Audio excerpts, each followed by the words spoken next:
इसी बीच में एक अगली बड़ी खबर है दिल्ली ड्रग केस को लेकर, जिसमें ईडी ने केस दर्ज कर लिया है। ईडी ने दिल्ली पुलिस से दस्तावेज कलेक्ट कर लिए हैं। दिल्ली एनसीआर में ईडी की छापेमारी चल रही है। उत्तर प्रदेश और मुंबई में भी ईडी की रेड जारी है।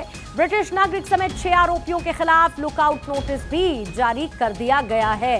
अब तक 10,000 करोड़ रुपए की कोकीन बरामद की गई है और बड़ी सफलता एक हफ्ते के अंदर ये दूसरी बड़ी कार्रवाई की गई है। इसके साथ ही 6 लोगों के लिए लुकआउट नोटिस। दिल्ली में जिस तरीके से ड्रग का कारोबार फैल रहा है, 3,000 करोड़ की ड्रग्स पहले पकड़ी गई, फिर उसके बाद एक और लॉट ड्रग्स का पकड़ा गया है। 10,000 करोड़ की कोकीन अभी तक बरामद की जा चुकी है और इसी को देखते हुए ईडी की तरफ से ये छापेमार कार्रवाई चल रही है। ब्रिटिश नागरिक के साथ साथ 6 आरोपियों को लेकर ये लुकआउट नोटिस जारी किया गया। इसकी डिटेल्स आपको बता देती हूं, क्योंकि दिल्ली के अंदर ड्रग की तस्करी करने वाले गिरोह पर एक्शन लगातार जारी है और इसी बीच दिल्ली पुलिस की स्पेशल सेल ने तस्करी करके लाई जा रही ड्रग्स की एक बड़ी खेप को पकड़ा है। स्पेशल सेल ने पश्चिमी दिल्ली के रमेश नगर इलाके में एक किराए की दुकान से ड्रग्स को बरामद किया और पुलिस को चकमा देने के लिए स्मगलर्स ड्रग को स्नैक्स के प्लास्टिक पैकेट में छिपाकर रखे थे। इन पैकेट्स पर टेस्टी ट्रीट और चटपटा मिक्सचर लिखा हुआ था और दुकान से कार्टन में रखे ऐसे करीब 20 से 25 पैकेट बरामद हुए हैं, जिसमें पुलिस ने 200 किलो कोकीन को बरामद किया और इसकी कीमत 2,000 करोड़ रुपए के आसपास है। अगर वैसे देखा जाए तो एक हफ्ते में दूसरी बड़ी कार्रवाई है। इससे पहले 5,620 करोड़ रुपए की ड्रग तस्करी का भांडाफोड़ हुआ था।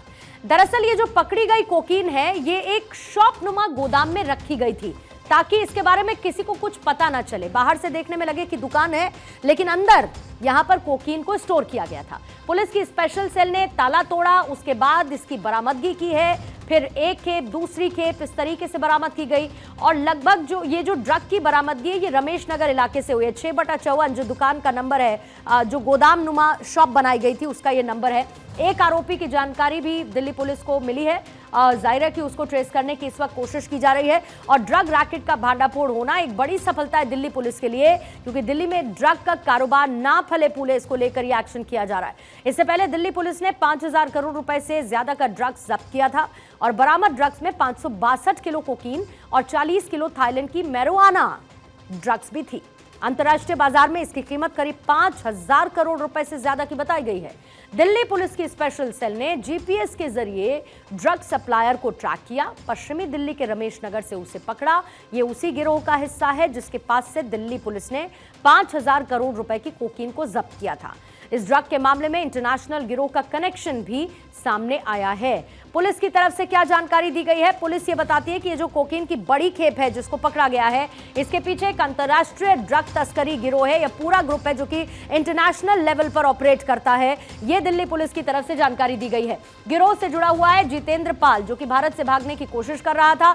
जाहिर है भारत से भाग के वो खुद को बचाना चाहता था। पिछले 17 साल से आरोपी जितेंद्र पाल ब्रिटेन में रह रहा था। पिछले 17 सालों से ये ब्रिटेन में रह रहा था। इसके साथ ही जितेंद्र के खिलाफ अब लुकआउट नोटिस भी जारी कर दिया गया है। जिन 6 लोगों का मैंने आपसे थोड़ी देर पहले जिक्र किया, जिनको लेकर लुकआउट नोटिस जारी किया गया है, जिसमें ये एक ब्रिटिश नागरिक भी है जो कि पिछले 17 साल से वहां पर रह रहा था। अगर अधिकारियों की हम बात माने, जो उनकी तरफ से आधिकारिक तौर पर बताया गया है, तो ये कि ड्रग गिरोह जो है वो भारत में दिल्ली और मुंबई से ऑपरेट होता है। इसका दुबई से कनेक्शन है। दिल्ली पुलिस ने संदिग्धों से पूछताछ की है और इसी दौरान एक भारतीय नागरिक वीरेंद्र बसोया का नाम भी सामने आया है, जो कि अब पश्चिम एशियाई देश में रहता है।